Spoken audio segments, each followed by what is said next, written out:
Hi everyone, so as you know we have a new starter, Alfonso, looking, oh yeah, posing, and I'm going to ask him some questions today of how he ended up working for TOR and how he ended up in this crazy world which is the cigar world.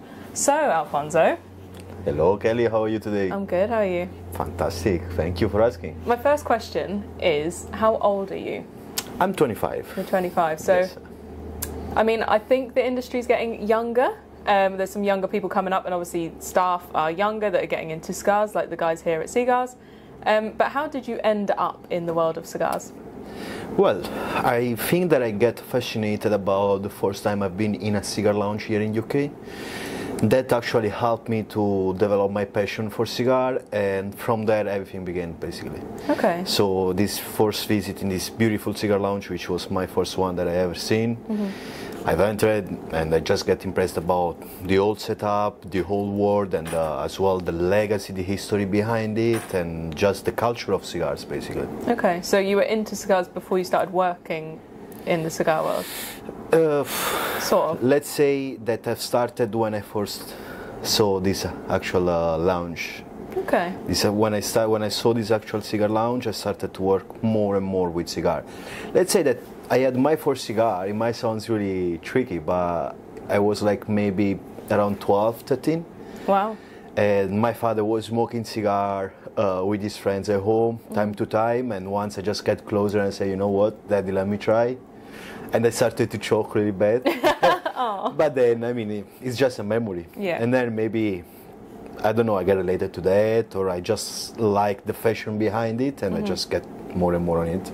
So your first job in the cigar world was, I believe that was at a retailer, or was that in hospitality? It was in the within the hospitality. Within hospitality? Within the hospitality, yes. Okay, that's cool. So with your memories of working within hospitality, did you have any particular brands that stood out to you, or types of cigar, or like you said earlier that it's normally about vitolas that you're into? So what draws you to pick your cigar when you're...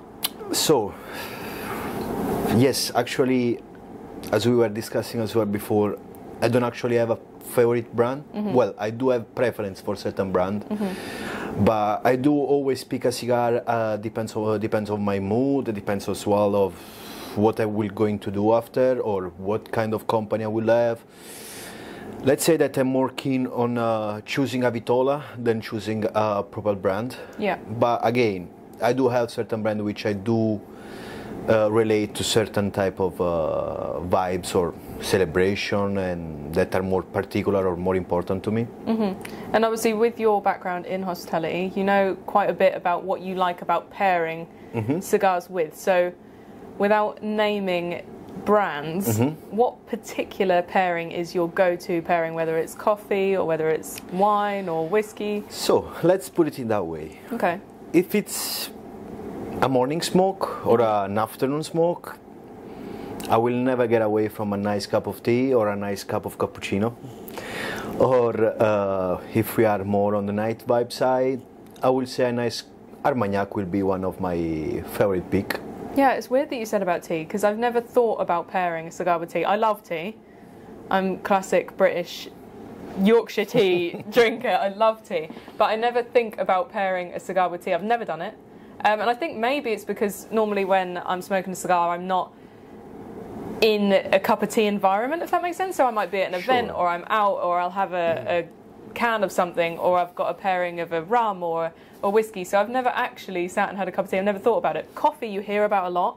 So you hear about the pairing with coffee, because obviously people get coffee notes and coffee flavours from cigars. But I've never thought about pairing it with tea. So that's a really, that's a new one for me. So as well, I've been work closely in the past with certain master blender. And apparently some of them, they do like to blend, to work on blends, on cigar blends, having their full tannin cup of tea next to them, which it kind of helps them to clean their palate as well, and to be ready for the next puff experience. That's cool. So, let's forget about pairing with food and drink. What about your go-to accessories? Are you a soft flame? Are you a jet flame? Are you a match? What do you like to go for if you've got the choice of everything? Okay, that's a nice question. So, starting with the flame, I'm a total jet flame person. Yeah. Total jet flame person. I do believe the jet flame lighter are in a way easier when we talk about cigar, Yeah. because you want to have a flame which helps you as well to align what you want to fire on the cigar in a way. So yeah, 100% jet flame. A jet flame. Okay, so when it comes to cutting, what is your preference? Now, I haven't got it on today, but I normally always have my Le Finlem punch bracelet. However, I'm not a punch cutter fanatic. I don't mind using a punch, but I normally literally go for a guillotine, maybe a V-cut depending on the cigar, and obviously depending on the Vitola.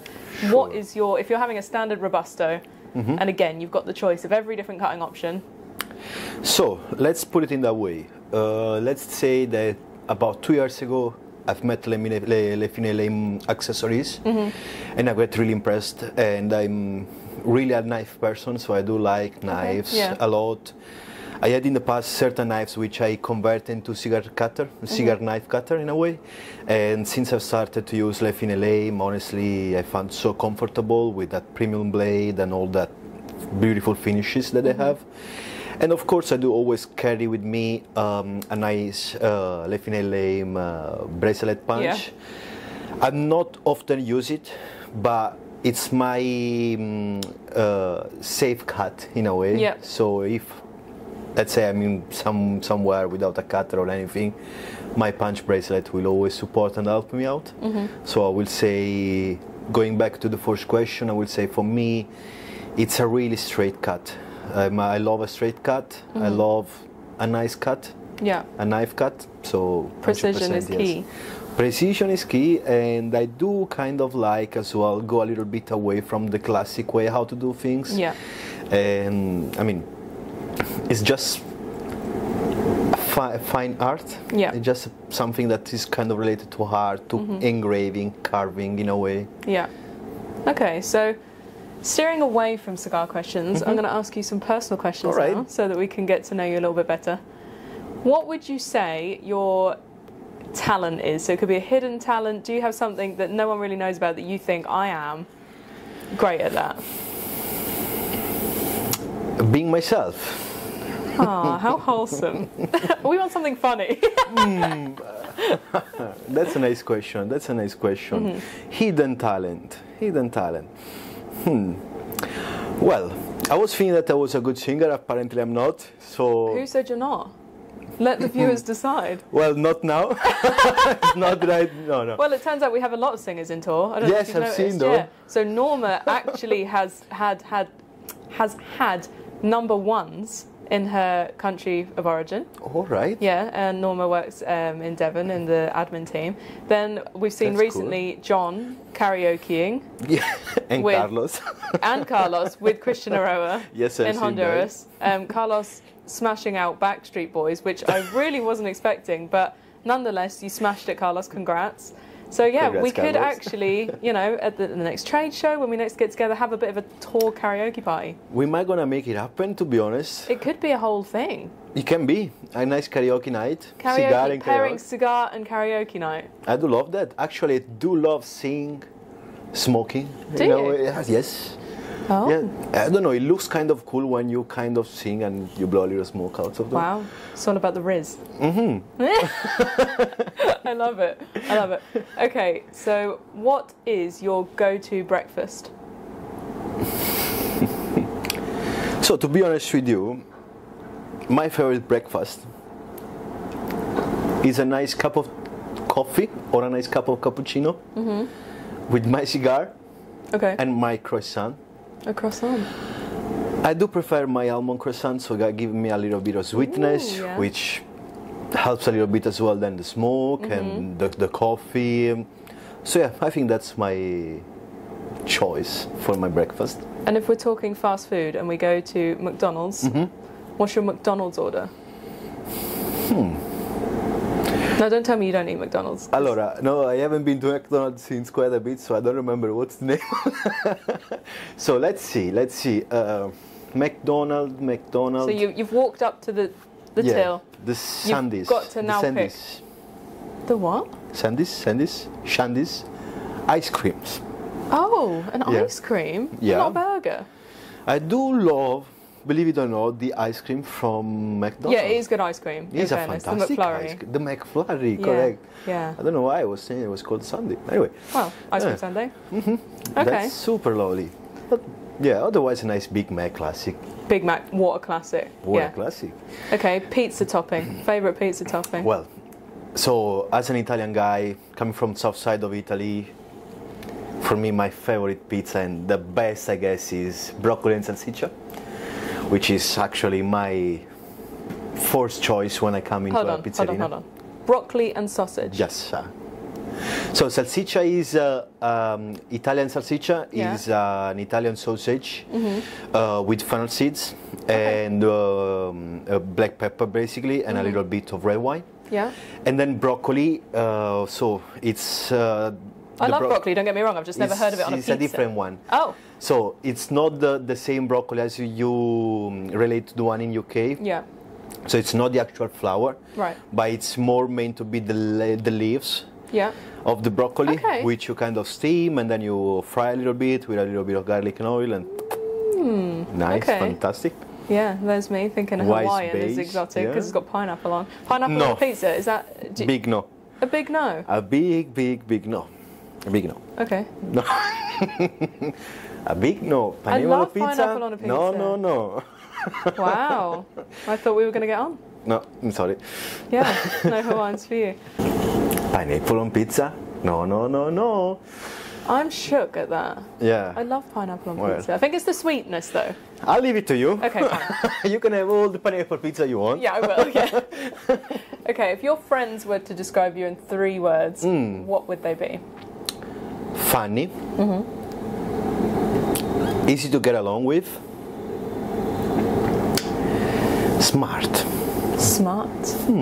I get told quite often in the last few days, so I guess smart. It would be. You've been with Jerry in the Yes, last few correct. days. Jerry's been hyping him up. That's funny. So, okay, Correct. all right, a TOR quiz team then. Also, quiz and karaoke. Trade show 2026. Boom, boom, boom. Actually, 25. I just skipped a whole year, but it's fine. Okay, and what is your biggest pet peeve? Now, again, this doesn't have to be in the cigar industry, just in general.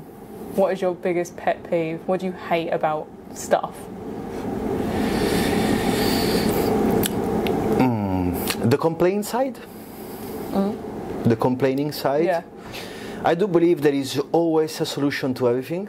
So complaining is a kind of waste of time unless complaining can be converted into finding a solution to something. And it can be quite constructive. Yeah. This is deep. Do you like that? It's got deep real quick. Huh? Yeah. Do you like? I need to go deeper. I don't like it when people eat with their mouth open, but you've just come up with a real deep Well, pet peeve. I think that I'm quite honest. Nice. Yeah, it's Quite nice. be honest. Yeah. So I can add another adjective to the question of before. Yeah. I'm a really honest person. Okay. If you were a biscuit, what biscuit would you be and why? So that's actually a tricky question because if I would like to say what I want, and then it's gonna be like looking in to have 2 faces. Okay. Because I do like those kind of biscuits with a layer of chocolate on top. Oh yeah. But then they kind of look that they have 2 faces, so I need to change a biscuit. Two-faced. I need to change the biscuit. I love how you say biscuit. Which one? Biscuit. I like how you say it. Yeah. Biscuit. Biscuits. Bisque. I don't know. Bisque. A bisque. I do like them biscuits you're talking about though. Yeah, you know. Where the chocolate overlaps Yeah. a little bit and you can eat the chocolate round. Yeah, okay, fine. But why would you, without thinking that they're two-faced, why would you pick that biscuit as you? Because I do apologize. I do love the combination of having a biscuits with this nice layer on chocolate, which gives you that extra kick to it. Or as well, the custard one. Oh, a custard cream? Yeah, because apologize for my English. The custard cream. Wow. Yeah, they're nice. See, I'm stuck. So custard cream, I feel like you're either a custard cream person or a bourbon, chocolate bourbon person. I don't know. Everyone I kind of speak Custard to cream. about.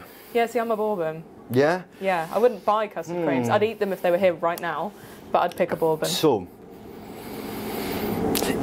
to be honest with you, it's such English biscuits, I whatever. love it. And I have actually discovered the UK, and the time I've discovered those, I've discovered the boba one. I've just preferred the white one, to be honest. I'm a white chocolate person in a way, so... Yeah, I'm not. I prefer milk or dark. Well, I don't mind milk or dark, but I don't know. It's so fascinating about to have a white bar of chocolate. Yeah, nice. You know? Okay. Sports. Do you play any or compete or do any sports? It could be like hobby, obviously not serious. What is your go-to sport? So, I was doing sport quietly professional when I was younger, before my injuries. I was in the MMA world. Okay. I've been, let's say, fighting for about 4 or 5 years. Note to self, don't annoy him. Actually, 4 years. Oh. Yes, I've been doing that for quite a lot. I do enjoy to go to tennis time to time. Okay. You know, I'm not a running person at all. I've tried many times, and after 5 minutes, I always stop and go back at home. I wish I liked running. Yeah, I wish too. Yeah, I see people running, and I'm like, I wish I had that, but I don't get it. Not for me. No, it's not for me either. For me. No. Trust me, I put so much effort when I will try to, you know, I just have my training shoes and blah, blah. And then I will step out of the door. Cold. Too cold. Immediately, no. Yeah, and then you start to run. And I mean, at the moment, because I'm not training, well, I'm not trained as I used to, so I don't have any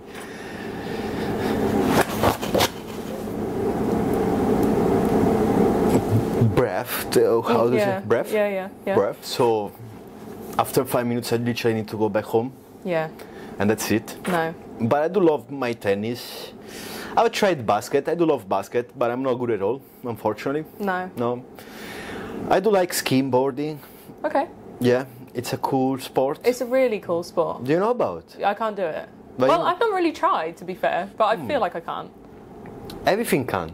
Yeah, maybe, eventually. It's hurty at the first beginning, yeah, of course. But it's fantastic.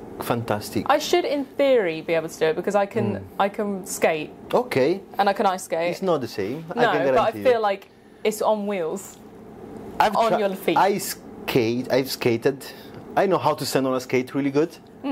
Stand on the skate. Oh, yes, a lot. I can actually have a long walk with my skate, but I cannot be able to do trick anymore. And I've tried different other sports with boards, and I can guarantee you that it's nothing to do with it. It's completely different. I do indoor board as well, which is a kind of training thing with a board and a roller. Okay. Which it's a kind of balance thing. Oh, yeah, I do as well a little bit of slackline. So I do like those kind of core like sport. sports. Yeah, I do love sport. Even if it doesn't look like, I do love sport. Yes, a lot. So we're now we've started 2024 and you're working for TOR now. Sure. What are you most looking forward to in your first year of New World Cigar Fun? Because we've got a few things coming up. Obviously there's events coming up, we've got the trade show, we have so much packed in the calendar as normal. What are you most looking forward to? That's a fantastic question, to be honest. So let's start from the point that I always been a kind of new world cigar person. So I always was trying to discovering the extra bit behind all the, let's say, the normal scenes. And so my goal for this year with TOR, so there are a lot of projects in place. Some of them which I will not talk about yet. Top secret. Classified. Stay tuned. Classified info. Stay tuned and you will know.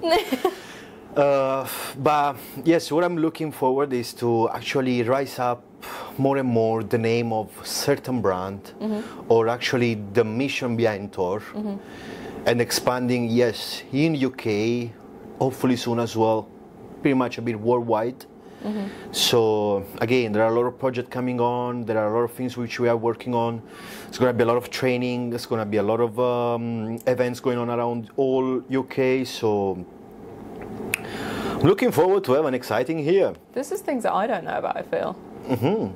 But when you talk about training, that's a really good subject because I used to work for a retailer.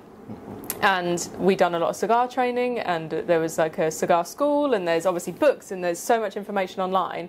But I think more than ever, what us as TOR do, as well as, like, you know, staff and supporting retailers, is that there's so much to learn and you don't stop learning. It can be about the history of the brands, it can be about, you know, how they're made. So much to learn. Correct. That you just never stop. And I think it's great learning, because I hated school, really. I'm not very academic, I'm more of a sporty doing person. However, like, training in the cigar industry is something you love doing. It doesn't feel like horrible training, doesn't feel like horrible learning. It's just so interesting, and to be able to, you know, take people to Nicaragua, like we do the TOR tour, and these events where we have training, and obviously you're going to be darting around the UK doing training with retailers and things. There's just so much to learn, and we never stop learning, and I just think that's so fun and great to sort of look forward to.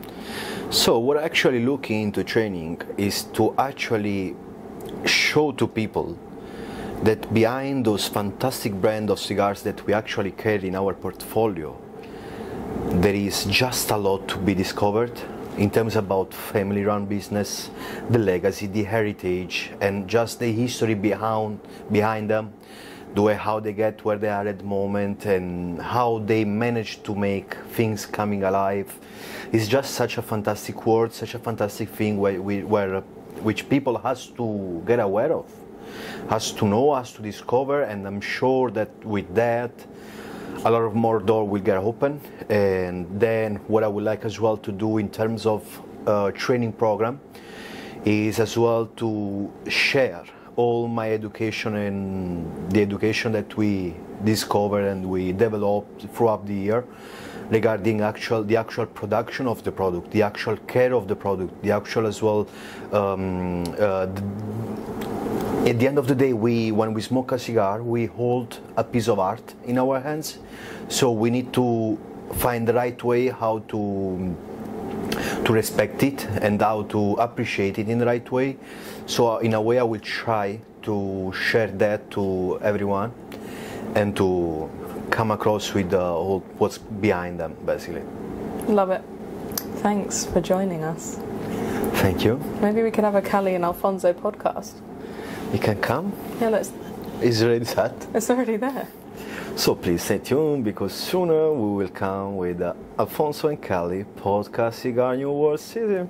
Yes. All right. Heard it here first. Exclusive. Sounds interesting. We better finish because Jerry will be on my case.